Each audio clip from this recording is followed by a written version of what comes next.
All right. Welcome, everyone, to The Configurator, the live YouTube show where we spec out cars just for fun. I have a guest with me, as I have had for each of these so far, who I'll introduce in a minute. But my name is Chris.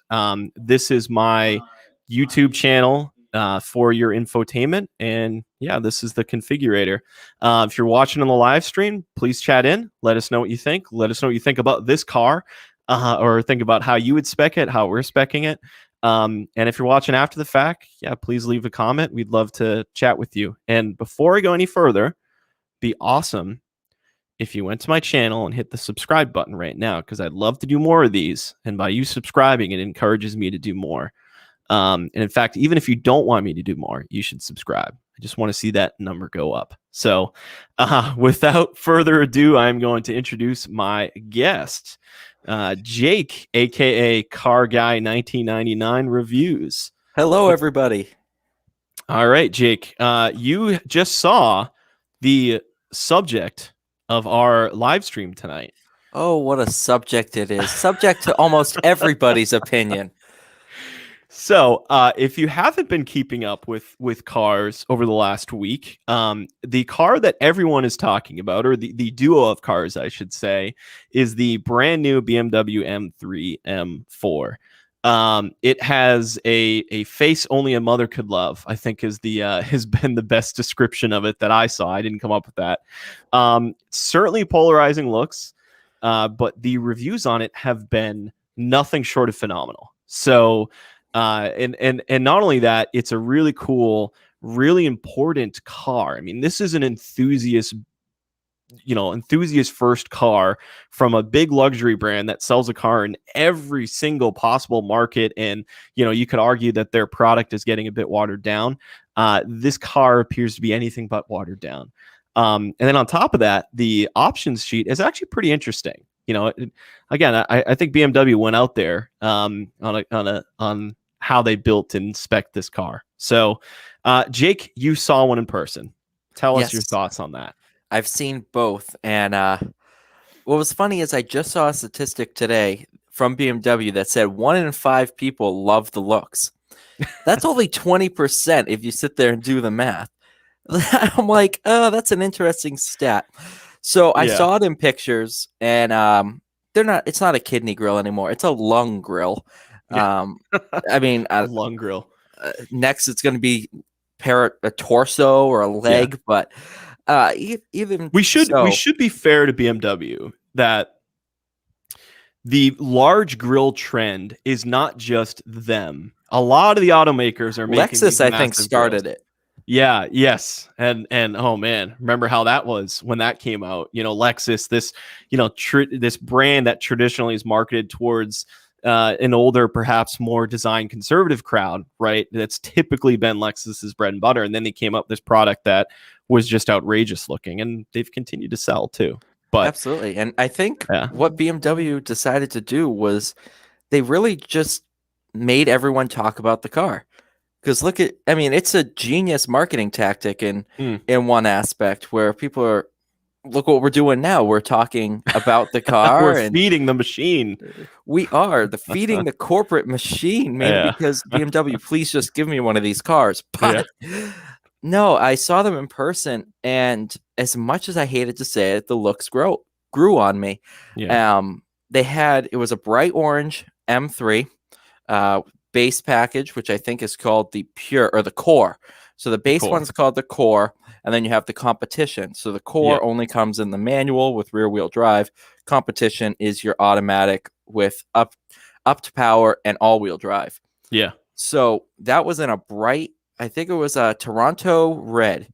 So it was like a red-orange, kind of like a darker lava orange. Yeah. Didn't really suit the car too well. I wasn't a big fan of it. And then they had a dark gray M4 Competition. Yeah. Beautiful. Absolutely gorgeous spec. Yeah. Gray being one of the colors of the German rainbow as well. So there you go. But no, the dark color on the M4, and I actually kind of got into an argument with the salesman. It's like, no, bright colors are the way to go. I'm like, no, darker colors look good. So when we get to the core of this, which is speccing the cars out, you and I are gonna have a split there too, because I think this loud, obnoxious car is made for bright colors, which is funny because you're a bright color car guy, obviously, For sure. Given your Challenger. So so let's get into it. I have a lot of thoughts on this one, so this should be I fun. think almost everybody does.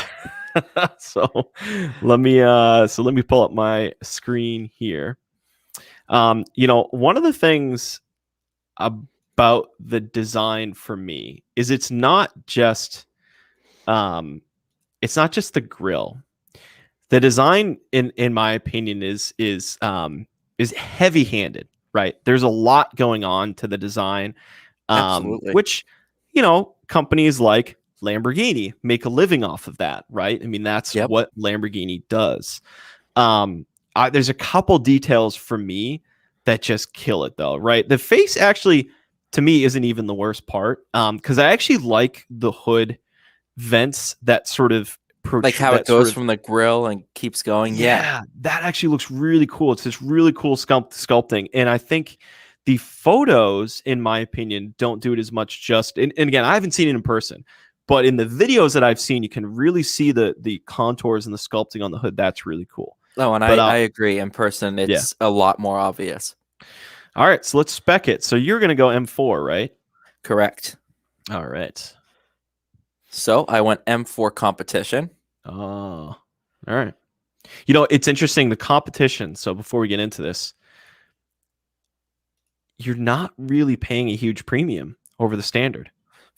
If you think about what you get a whole different transmission. You get upped power and all-wheel drive. That's a little crazy. I mean, historically, the competition models, especially in the case of like the M2 comp, for example, have been these close massive, to 10 grand over. Yeah, if not over 10 grand. Yeah. All right. So I went with the Dravit Gray. I think it's down a little bit. Yeah. So before we get to that, we can kind of look at these colors a little bit. So the launch color was this yellow. I want to know your thoughts on the yellow. I call it highlighter yellow. That's like immediately I look at this and it's like highlighter or whatever that by Sharpie. Yes, sponsored by Sharpie.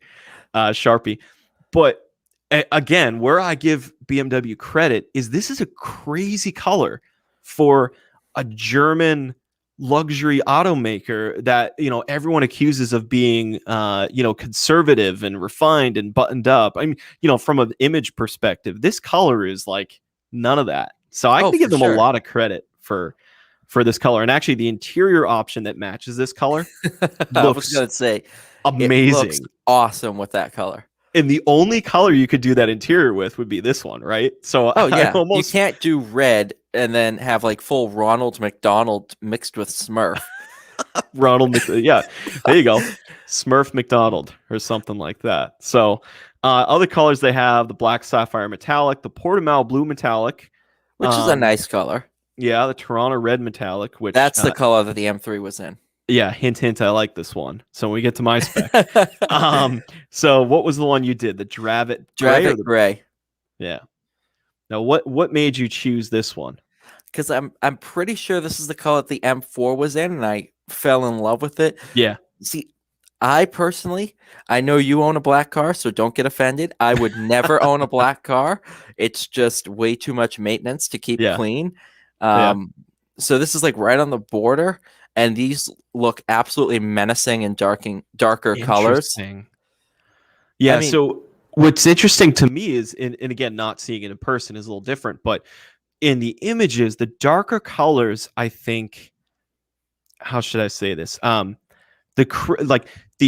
crazy design they went for here with the darker colors, I feel like all the edges get a little muddy and it starts to look even worse. You know what I mean? It's almost like, to me, it feels halfway. Now, again, haven't seen it in person. And I will say this about their configurator.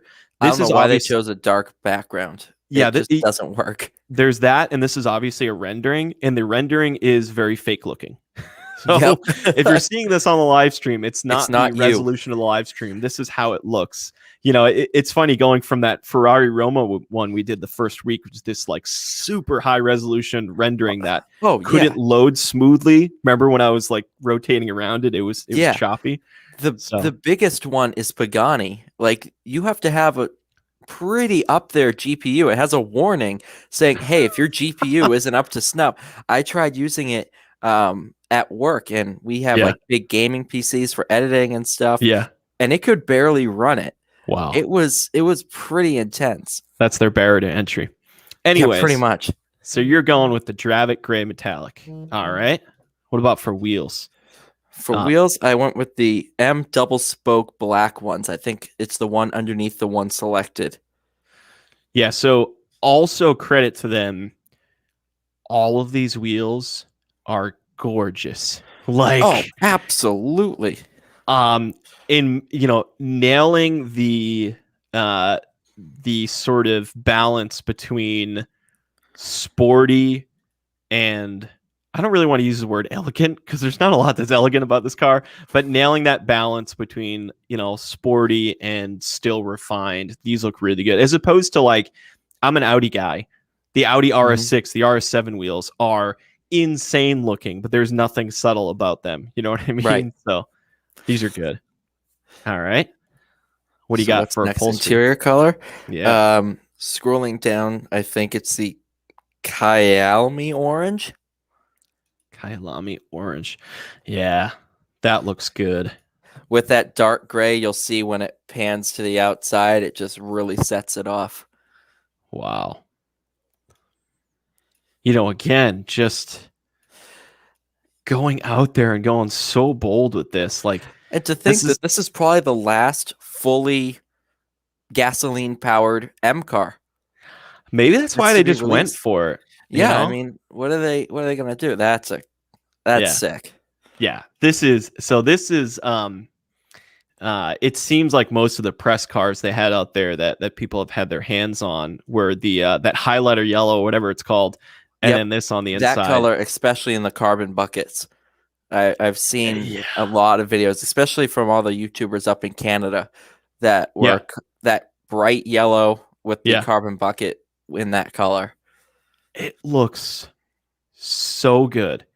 I mean, more than just being bold and loud, there's just something about the way that they did this that, All right. Let's look at the other colors while we're at it. Silverstone, which is another nice color. Yeah.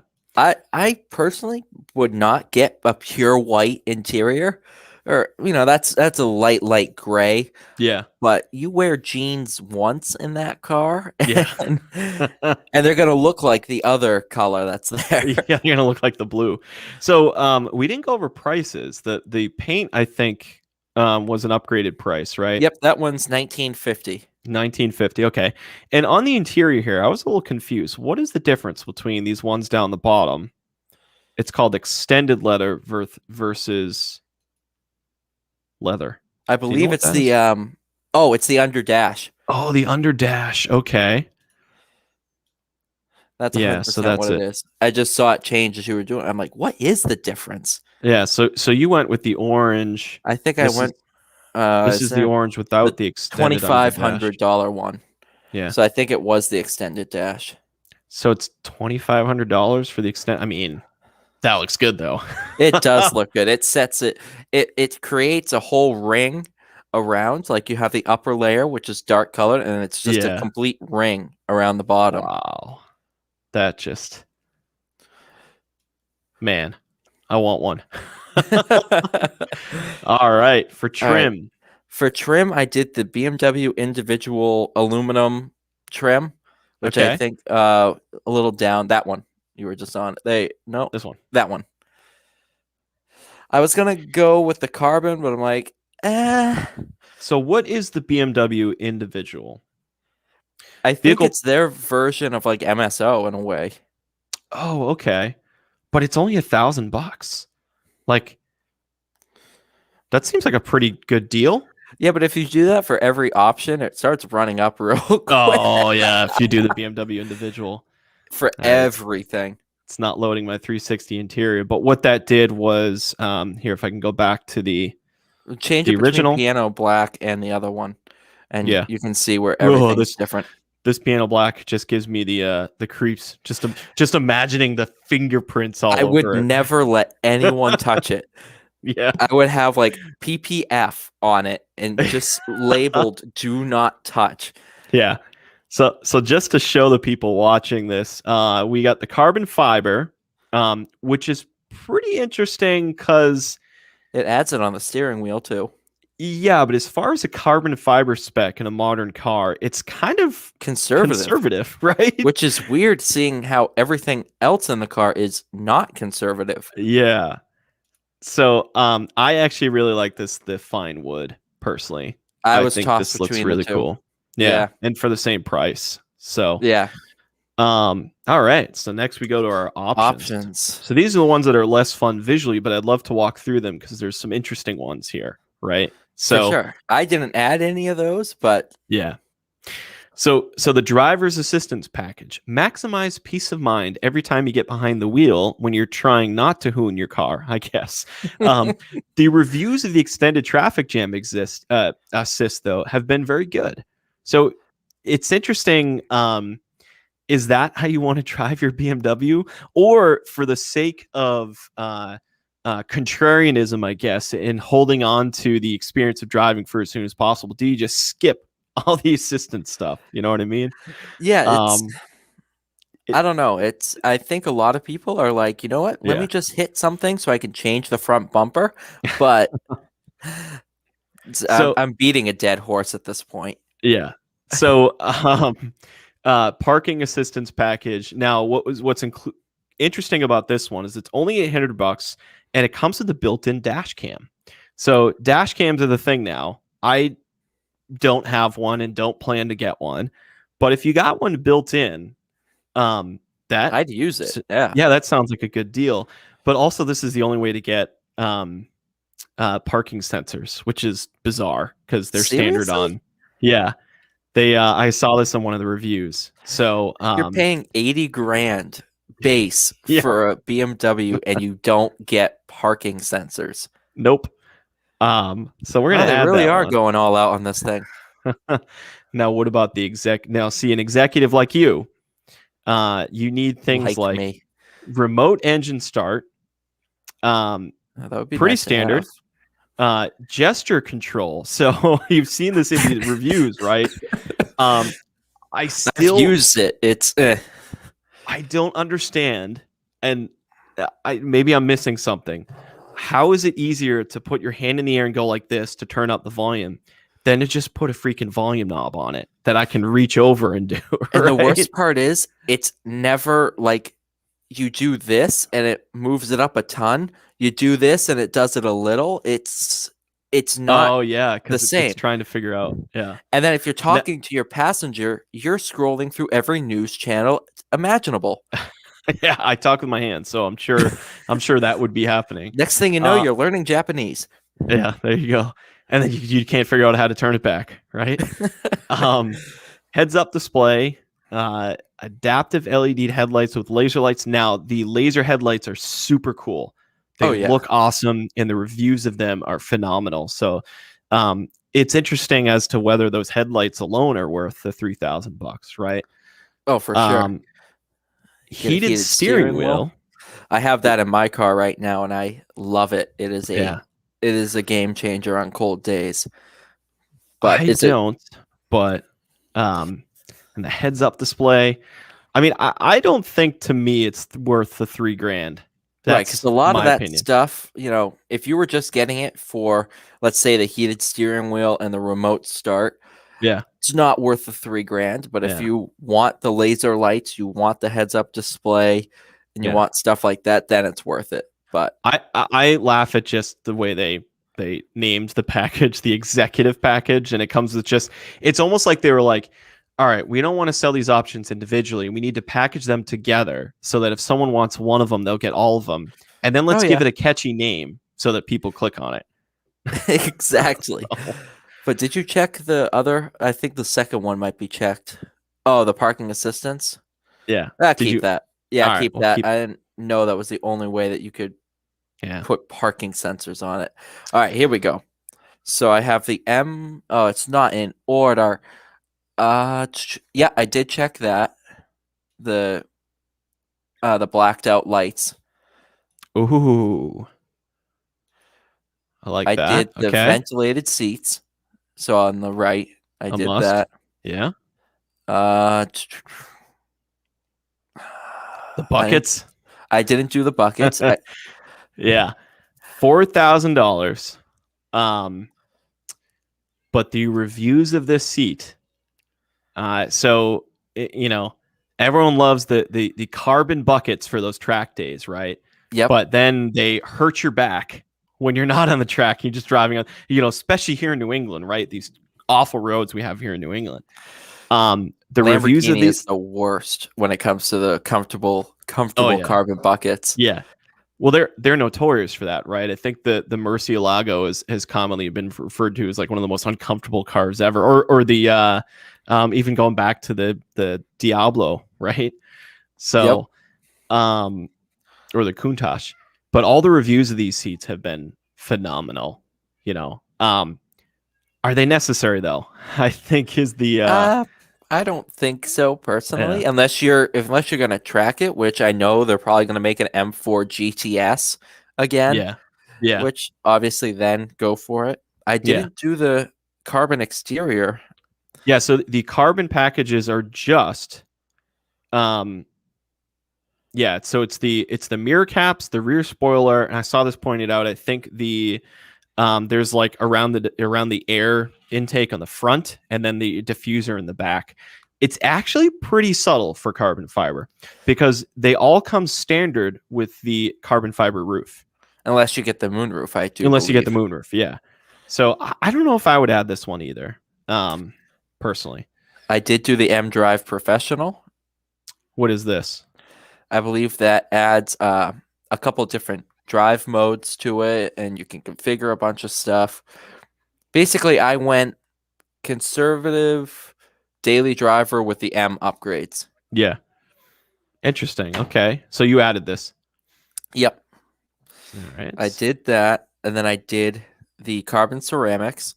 Carbon ceramics, $8,000 brakes. Yeah. Yeah, I know. Oh, jeez. But you'll see the yellow calipers help really set it off. And then I did the M drivers package because that includes a track day at BMW. Yeah. And then it removes the top speed limiter too. Not that you would ever need to do that, but Oh, interesting. so it's almost like their way of saying, all right, we'll teach you how to drive your car, and then we'll give you permission to go all out. Yeah. We'll teach you how to go all out. So that should be like 93,280 or something. Yep, 93,280. So there she is. I don't know if it's going to let me do the 360 this time. There it is. Yeah, so that's how you get the yellow calipers. Now, they're kind of like this weird goldish color though, right? Yep, they're not as bright as Porsche's yellow caliper. It's almost like the Austin yellow of the previous M4 and the E46. That's pretty much the color. Yeah. Man. So I see your interior color choice there. Stands out a little bit. Yeah. Yeah. Yeah, see. It's a good looking car. Now, here's my biggest design gripe with this car. And once you see this, you can't unsee it. The rear wheel looks so much smaller than the front wheel. And it has something, I can't figure it out. I think it has something to do with the fender gap is smaller than it is in the front. I don't know, but once you see it, like you can't unsee the fact that the rear wheel looks smaller. I think it's the fact that the whole car is like basically designed like a wedge. Like you look at all the flowing lines, they just kind of grow as the car goes backwards. Except for the one line, which is my second biggest design gripe. This body line right here that goes back and then just drops off out of nowhere. And again, you've seen it in person, but in the pictures and in the video, it doesn't drop. It doesn't even cut as sharply as this. It kind of like fades out a little bit, which is why I think the M3 looks better, which I'll get to when I do my spec. Which But is a huge design gripe on the M3 when we get to it. Yeah, okay. Man. That I have, that when I saw it in person, I'm like, oh, don't really. But what was funny is the salesman was like, oh, that's my favorite part of it. I'm like, what? What? I mean, is the salesman a car guy though, or is he just a BMW salesman? So, you know. I think he said he drove an Acura. So unless Oh. it's an NSX or an Integra Type R, that gets you instant cred. Yeah. So here is your interior. Yeah, that's sick. Actually, Very I don't think I nice. told you I'm going to look at these on Wednesday. On Wednesday. Going to check some of these out. So for those of you tuning in, make sure to subscribe to Carguy1999 Reviews. Well, I don't know if I'm filming a video. This is more looking as the next car. So yeah. Ooh, okay. Obviously not that exact spec because I can't afford 93 grand. Yeah, 90. Well, don't forget the $1,000 destination, right? So 94 or 275. So according to this, there's 2 local matches of this spec, which is interesting. Yeah, that's also interesting too. Is it seems like, and I can't remember. So they'll typically, so for new car releases, right? Journalists will get their hands on it. They'll do a review. They'll be under embargo, and at some point, they'll, the company will sort of time the review to build up hype and get people into it. I can't remember the last time that the end of the embargo was so close to the car actually getting into customers' hands, because there are so many people that are already posting that they're picking these up. You know what I mean? So believe it or not, they actually overlapped. So I knew somebody, he went down to film a video on the new M3. Yeah. Actually, no, he drove an M4. Yeah. And he posted the video up, and this happened with like the first videos. BMW contacted all of those people and said, hey, take your videos down until this certain time period. Oh, interesting. So the embargo actually kept going after dealers already got their cars. Yeah. Which was really, really weird. And I remember that one guy bought an M4 and he couldn't pick it up for like another 2 weeks until that embargo was lifted. Interesting. Which was really, really Did they weird. do that on purpose? That I don't know. Okay. I wonder if they were like, all right, people are going to like this in person over seeing it in pictures. So I almost think they were like, all right, let's give it 2 weeks for them to hit the dealers. Nobody can take them off the lots. Yeah. That way, you can see them, and then we'll start letting them go. Yeah. I don't know. I don't run BMW, so I have no idea. Yeah. All right. So let me do my spec real quick kind of do a little, show you what I do differently. So I like the look of the M3 better. And for me, like when I like to, first of all, I dream about owning every car, as most car enthusiasts do. But for sure, when I think about owning one, I think about like, okay, this could be the, awesome daily driver that I could just, hoon when I wanted it to, right? Mm-hmm. So, being a dad, needing more seats, M3, perfect, right? Exactly. I would go, I think, for the competition just because of the small price increase. And for me, it's interesting you mentioned the Toronto red.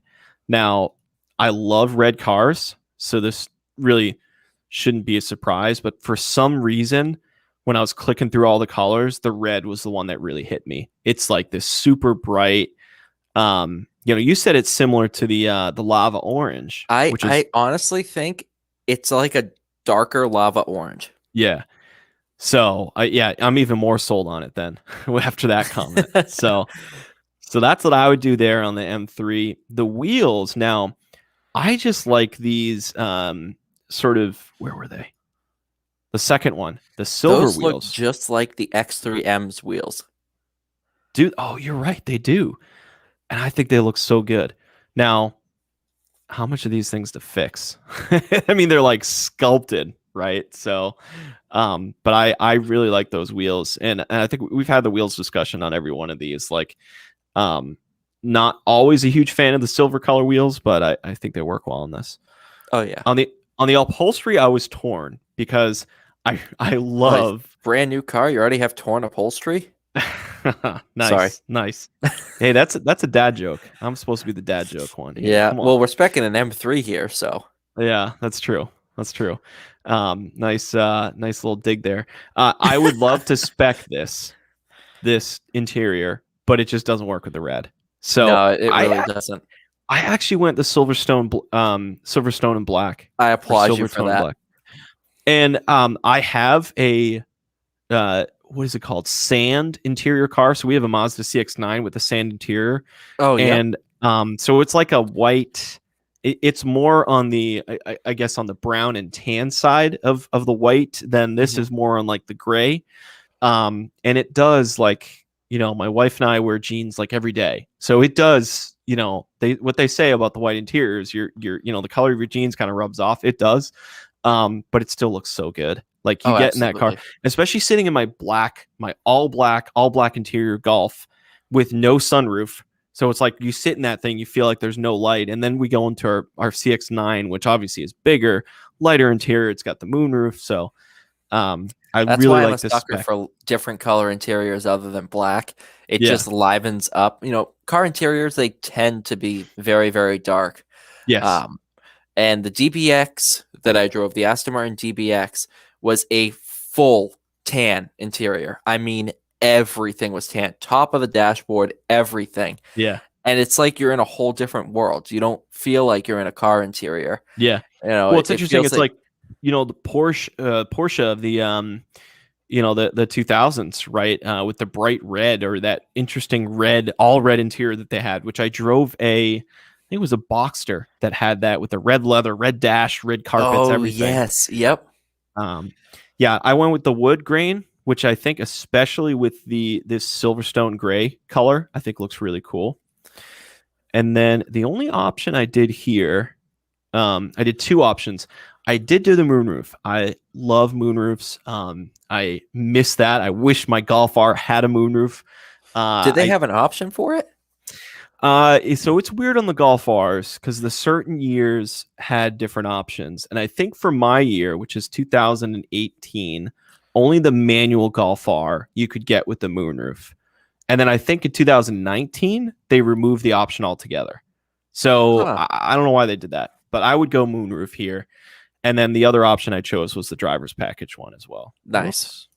Because that sounds so cool. And then of course, once I saw that, I started Googling and reading into that whole experience thing, and it just makes you want it even more. You don't have to buy a BMW to do it. They offer it for pretty much everyone. You can go out and drive brand new M cars all day for actually, I think, a cheaper price. Yeah. So there's my, whoops. I will be honest, I like your spec a lot better. Oh, okay. And it's relatively affordable too. It's under $80,000 before destination. Yeah. So that's pretty good for what you're getting. So the other thing I just want to point out, I left the brake calipers blue because I think the red with the blue and the BMW M. Yeah, it looks so cool. Normally I'm a big fan of red brake calipers. I would do it on every car if I could. But this one looks good. See a Prius with red brake calipers. Oh yeah. Oh yeah. Show me. All right. So what's your design gripe with the M3? So look by the rear door. You really can't see it on this, but the fender flare, the door, there's a gap. Oh. Yeah. The wide body, there's a big gap, and in person, it's just flat. There's no curvature, so it goes like boom. I saw that in some of the reviews, and also pointed out how tiny the door is. It kind of reminds me of the Alfa Romeo Giulia, which has like these beautiful body lines, and it's almost like they realized after the fact, hey, we need a door back there, right? So yeah, that's interesting. So you got the flared fender. And there you can really see it from the flared fender. So the sales guy was like, well, that shows that you have the wide body. I'm like, that's true, but all I can think of is how many rock chips are gonna be right there. Yep. And I think that's gonna be, unless that's gonna be a part where a lot of people will put PPF on. Yeah, they'll put PPF there. But I think that will be. Is it the 911? I think that has a factory option for PPF in the rear fender. Yep, Yeah. the 911's like that. But I think that's going to be a really big indication in the used market to see if the car was tracked a lot. Because if you're on track a lot, Interesting. that's going to put a lot of rock chips and stuff there. Yeah. And I think that will be a really good indication of how well the car was maintained. Good to know. So you said you're going to look at one of these. Are these even selling for sticker? I don't know, honestly, because what was weird is the ones that I saw in the dealership, they were both sold, but they weren't allowed to pick them up. That's where I heard the story from. Yeah. They were like, yeah, they're not allowed to pick them up. Yeah. So I know that they're selling. I just don't know what they're selling for. Yeah. Yeah. But we're in a day and age where a Kia Telluride is selling for over sticker at some dealerships. So Oh, honestly, jeez. Yeah. I mean, I went to see the Rebel TRX while I was down in Jacksonville too. Yeah, I saw This that. dealership had 5, and each one was marked up 30K over. Oh, jeez. I'm like, that puts it right about $130,000. We're about to wrap up, so I won't go too far into this. But on one hand, I understand why the dealer is allowed to do that. It's they're capitalizing on a market, right? Absolutely. But if my only option to buy a car from a manufacturer is to go through a dealer and I have to buy it over the manufacturer's price, it's like it ruins the experience and ends up hurting the reputation. Right. But ultimately, it comes down to the dealership at the end of the day. All right. So if you had to pick one of them, you go M3 over M4? Spec for spec, I'd probably go M3. And just as a daily driver standpoint, yeah, I'd probably go for M3. Looks wise, I prefer the M4, but the practicality of the M3 with the extra doors is unrivaled. Yeah. And I, as I said, when I dream about owning a car, I always like put it in my garage and it serves a purpose. It's kind of not fun to think of it that way, but coupes are weird to me. So I had an Audi S5, which to me is one of the best looking coupes. I agree. It's amazing. The previous generation, the B8 and the B8.5. Yep. But when I think about a coupe, it's hard for me to imagine, if I'm going to want a car that's sporty like that, I would just get a 2-seater, right? And if I want a car that can comfortably seat 4 passengers, I would just get a sedan. So the coupes are in this weird spot for me. You know what I mean? Oh, yeah. So, speaking of 2-seaters, is that a Supra? Oh no, that's the previous generation of the Supra. Yeah, this is a Mark 4.5 Supra or something like that, basically. Pretty much, yeah. About the same thing. Yeah. Anyways, that was fun. So it fascinating car. Really cool spec sheet. Again, I give a ton of kudos to BMW. I think that car. You said it. I think you're right. They could be looking as their sort of last hurrah for for petrol. For a gasoline petrol powered engine. So, which I can't believe a C63 is going to an inline 2-liter 4-cylinder, but that's a whole save that. We'll save that for another episode. All right. As always, thanks, Jake. Make sure you go to Carguy1999 Reviews, subscribe to his channel, subscribe to my channel for your infotainment if you'd like to see more of these, and we'll see you next time. Bye, everyone. Bye.